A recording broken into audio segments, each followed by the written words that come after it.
BFM Business et Tech Co présente De quoi je me mêle, François Sorel. Voilà, deuxième partie de ce De quoi je me mêle. Un grand merci de nous être fidèles. Chaque week-end, votre rendez-vous tech, radio, télé, podcast, replay, De quoi je me mêle qui est disponible dès le vendredi midi, d'ailleurs, avant BFM Business, sur YouTube et en podcast audio. Pour cette deuxième partie, on va évidemment se focaliser sur la grosse actu de cette semaine qu'on a occultée dans le club de la presse IT parce qu'on voulait prendre le temps. C'est l'annonce donc de cette nouvelle Freebox Ultra. Je vous rappelle d'ailleurs que sur la plateforme Tech Co et sur l'appli RMC BFM Play, sur le site BFM Business, vous pouvez retrouver l'interview que j'ai le plaisir de réaliser de Xavier Niel. Pendant 40 minutes, on parle de télécom, d'intelligence artificielle, de tout cela. Voilà, donc si vous êtes intéressé par le personnage, sachez que cette interview vous attend. Lionel Paris est avec nous. Salut Lionel. Bonjour François. Tu étais à cette conférence. Et oui. Voilà, avec nous. Tu as suivi tout cela avec beaucoup d'intérêt. Et évidemment, ton point de vue est très intéressant parce que tu es spécialiste de tout ça. Tu t'intéresses au réseau depuis très longtemps. Tu travailles pour Netgear et tu es un spécialiste de la fibre, du Wi-Fi, etc. Et ça, en fait, cette box est assez révolutionnaire sur tous ces sujets-là.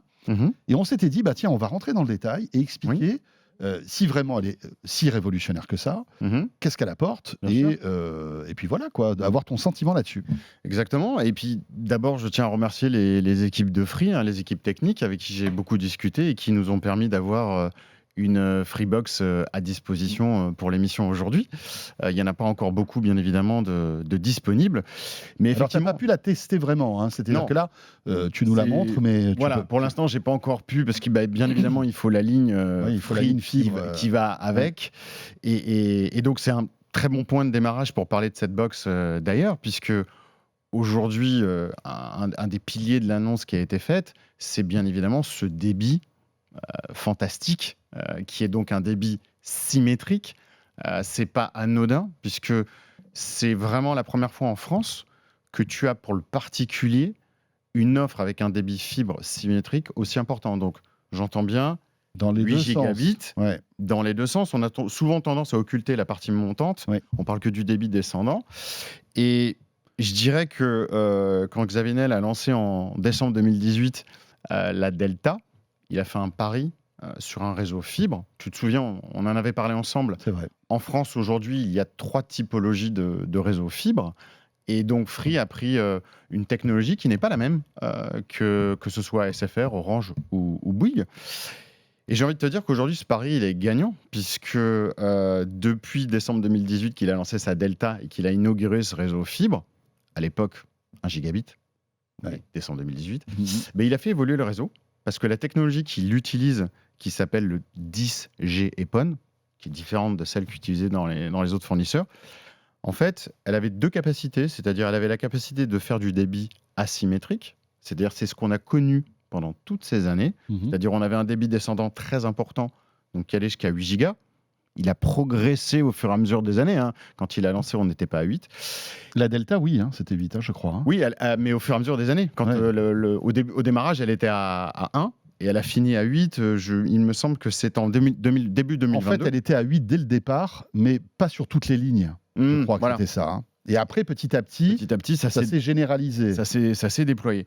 Et donc là, il a développer dans le réseau une partie qu'on appelle l'asymétrie. Et puis surtout, le upload, on n'était pas à 8 gigas avec la Delta. Parce que c'était la limite de cette techno-là. Sauf que cette technologie 10G EPON, elle est capable aussi de faire du symétrique via une légère mise à jour du réseau. Ok. Et le symétrique, ça veut dire que tu as autant de débit en download, en téléchargement, que en upload, en montant. Quand tu remontes en fait tes informations sur Internet, quand tu envoies un fichier WeTransfer, du contenu, t'envoies des photos, des vidéos, etc. Voilà, etc. Et donc historiquement, c'est vrai que les offres ont toujours été décalées, c'est-à-dire on a du débit descendant parce que c'est ça qu'a besoin le particulier en majorité, et moins de débit montant. Sauf pour les créateurs de contenu, il y a plein de gens qui ont besoin de cette masse de débit en montant. Et donc oui, côté fibre, il n'y a aucun débat, c'est vraiment une grande première. Après, la question que tu as posée aussi, c'est aujourd'hui, à l'instant T, qui a besoin de cette typologie de débit, puisqu'il n'y a pas d'usage encore qui va consommer ce 8 gigabits montant. Mais encore une fois, on est sur une annonce qui parle d'une box qui va durer a priori une dizaine d'années. Oui. Donc d'ici 10 ans, Ouais, qui peut le plus, peut le moins. C'est-à-dire en fait, on est en gros sur une autoroute 5 voies. Et aujourd'hui, il n'y a personne, quoi. Il n'y a personne. Vous êtes avec votre petite voiture, tranquillou bilou. Vous roulez à la vitesse que vous voulez. c'est ça. Et il n'y a pas de problème. Mais En descendant, ton gain va être dans le temps. C'est-à-dire dans le temps de la consommation de temps pour télécharger un jeu qui se met à jour, au lieu de mettre ouais, une mais heure, tu sais que c'est pas tout à fait vrai aussi. il va mettre moins. Mais parce qu'il faut que les serveurs de l'autre côté, il faut que toute la chaîne suive en fait. Parce que c'est bien beau d'avoir 8 gigas, mais dès que tu sors des serveurs de Free, tu te retrouves, tu vas télécharger un truc qui est aux États-Unis, tu auras la Bien même sûr. vitesse Mais bien sûr. que tu es 1 giga ou 8 gigas. Bien sûr. C'est un peu le sujet qu'on évoquait avec Xavier pendant Oui, c'est ça. l'interview Mais aussi, voilà, tu vois. je pense qu'il en est. Il y a très pas mal de conscient. marketing derrière tout ça. Voilà. Les 8 Donc, gigas, tu les as jusqu'où finalement? C'est ça. c'est ce que j'aimerais bien mettre un petit peu la main. J'espère qu'on va pouvoir le faire bientôt. Mettre la main et un peu bencher, voir effectivement en réel. Ok. Mais après, c'est vrai qu'on ne peut pas lui reprocher que, au moins avec cette box-là, on ne se posera pas de questions de débit pendant des années et des années. Oui, voilà. Ça, c'est certain. Et d'ailleurs, c'est la fin de l'évolution de cette génération de fibres. Après, le next level, c'est du 25 gigs. Ah, après, c'est 25. C'est 25. Ça existe déjà dans le monde ou pas ça Ça existe pas dans le monde, je crois, en tout cas de la partie Peut-être pour les pro. particuliers, Ouais, mais peut-être chez pour les les pros. Mais en tout cas, la techno est là, elle existe, elle est prête. D'accord. Donc, techniquement, c'est réalisable. Là, la force aussi de Free, c'est où il tape fort, c'est que à partir du moment où tu as de la fibre, tu peux être n'importe où en France, tu bénéficies de cette technologie, tu as 8 gigas. Oui, et c'est encore au cœur de Paris, comme au fin fond de la Creuse, Exactement. à partir du moment où tu as la fibre. Et c'est la différence qui pointait entre les offres qu'on avait présentées ensemble, qui sont de chez Bouygues, qui sont sorties l'été dernier, Orange avec sa Livebox 7 qui était donc à la rentrée, et tu as eu SFR qui avait donc depuis 2022 avait déjà switché sur cette nouvelle typologie de réseau. Ça a été le premier opérateur à migrer 2 réseaux fibres. Xavier Niel ne fait pas ça. Il a un seul réseau qu'il a fait évoluer parce que technologiquement, il le pouvait.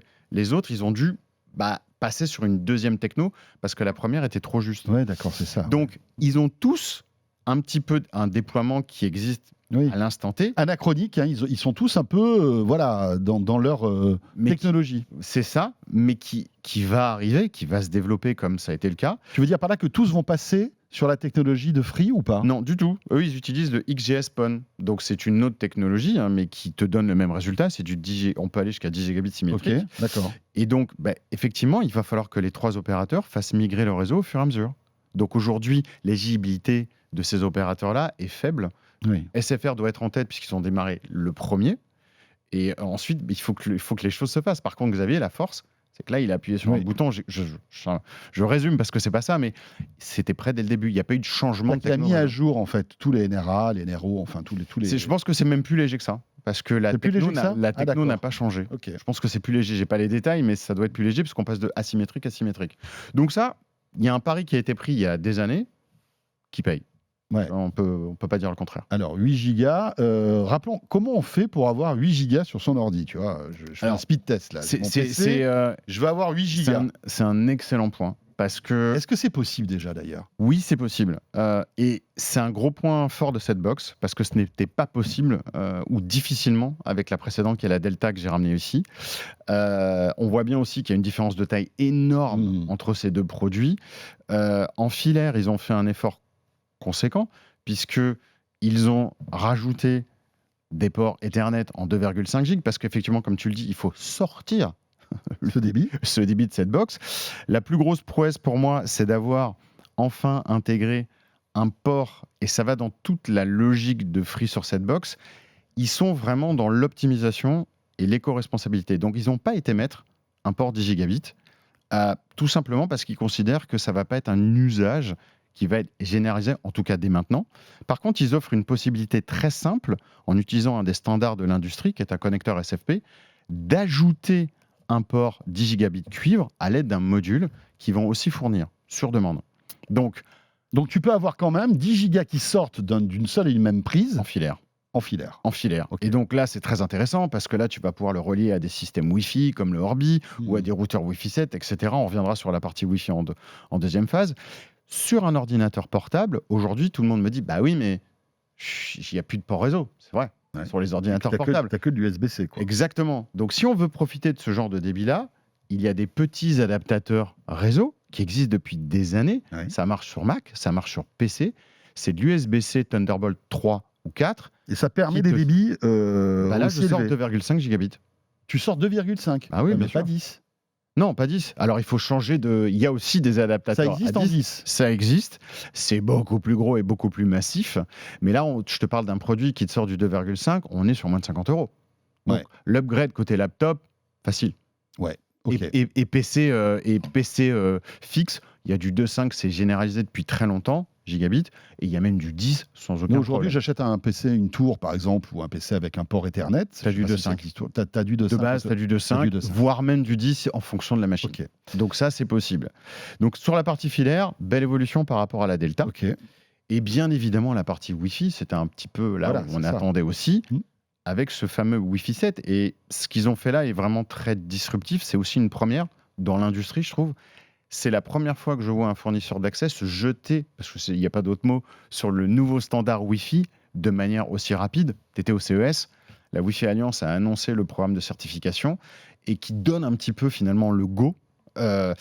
Et donc là, ils intègrent du Wi-Fi 7. Mais, je vais ajouter un mais, comme ils sont dans une logique très, tu l'as bien compris pendant la conférence, très éco-responsable, ils vont faire des compromis. C'est-à-dire, oui, la box est bien Wi-Fi 7, oui, on a bien la bande de 6 GHz. Oui. Par contre, en termes de débit, on n'est pas vraiment sur la promesse du Wi-Fi 7. C'est-à-dire que grosso modo, le débit cumulé de cette box, elle a bien 4 bandes Wi-Fi.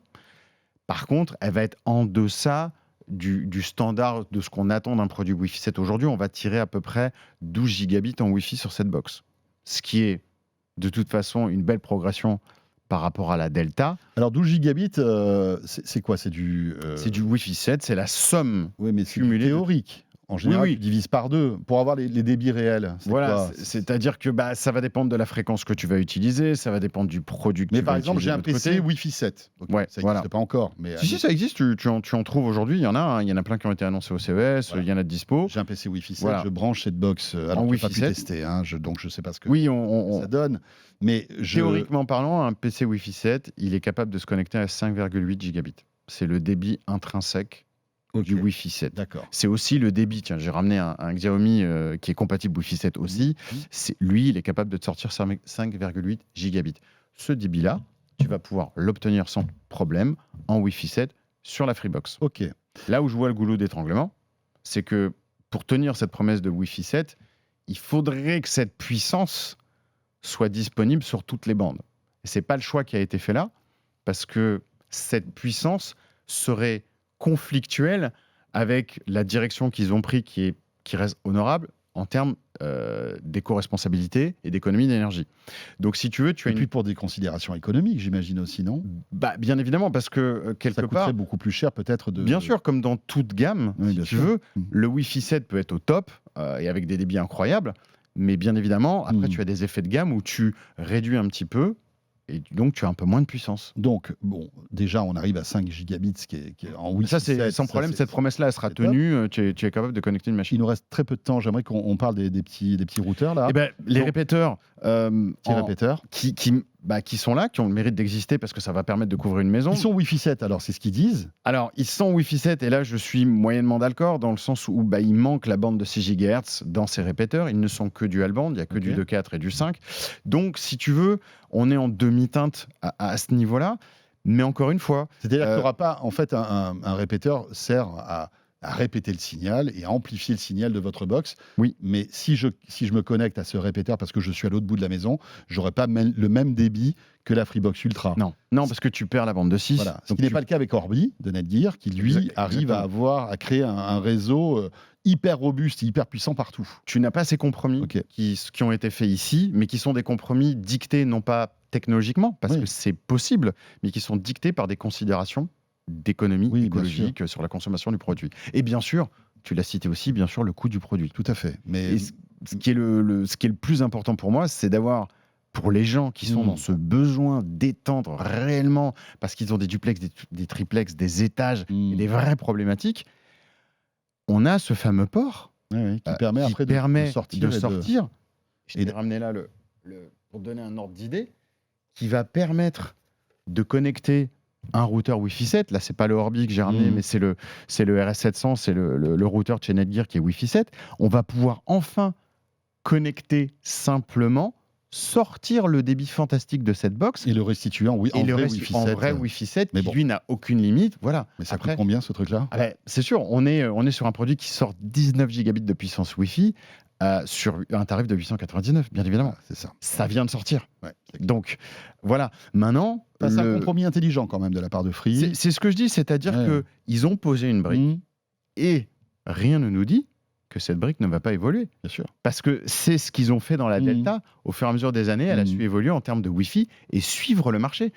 Je pense qu'on est sur une démarche similaire.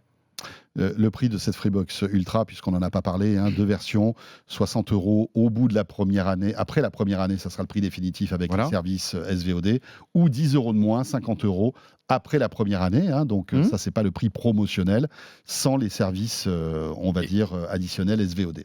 Ce qui est intéressant de souligner, c'est qu'ils ont gardé, il y a un peu comme un phénomène de consolidation, puisque sur l'offre essentielle, tu n'as pas une box différence. Non, donc, tu as la même chose. Ça aussi, c'est une nouveauté. Sans les services, en fait. Bien sûr. Et là, c'est très intéressant aussi d'un point de vue particulier d'avoir une box qui est récente, avec des technologies récentes, et un abonnement qui est un peu plus serré. Oui, mais après, bon, c'est 50 € par mois quand même. C'est pas donné. Bien et sûr. Pour 1 gigabit, on est à 2 fois moins cher aussi. Bah oui, donc parce que la POP reste au catalogue et donc devient... Ou même chez les autres opérateurs. Chez les autres opérateurs, elle devient donc, elle a un bon niveau de pertinence, je trouve. Merci beaucoup Lionel. Écoute, merci à toi François. Et j'imagine que tu vas tester tout ça, tu nous en reparleras. Avec des chiffres un peu plus sûrs. Un de ces jours. Voilà. Merci beaucoup, c'était Lionel Paris. Donc les premières impressions concernant cette Freebox Ultra. Ce de quoi je me mêle est terminé. Encore une fois, merci de nous avoir suivis. J'espère que vous avez passé, tout comme nous, un bon moment. Évidemment, on se retrouve la semaine prochaine. Si vous êtes avec nous en audio, surtout, ne bougez pas. Le petit module bonus avec les dessous de l'organisation de l'interview de Xavier Niel. On va tout vous raconter. Ce sera avec Anthony Morel et puis Emmanuel Paquette. À très vite et merci de nous suivre en tout cas. De quoi je me mêle sur BFM Business et Tech & Co.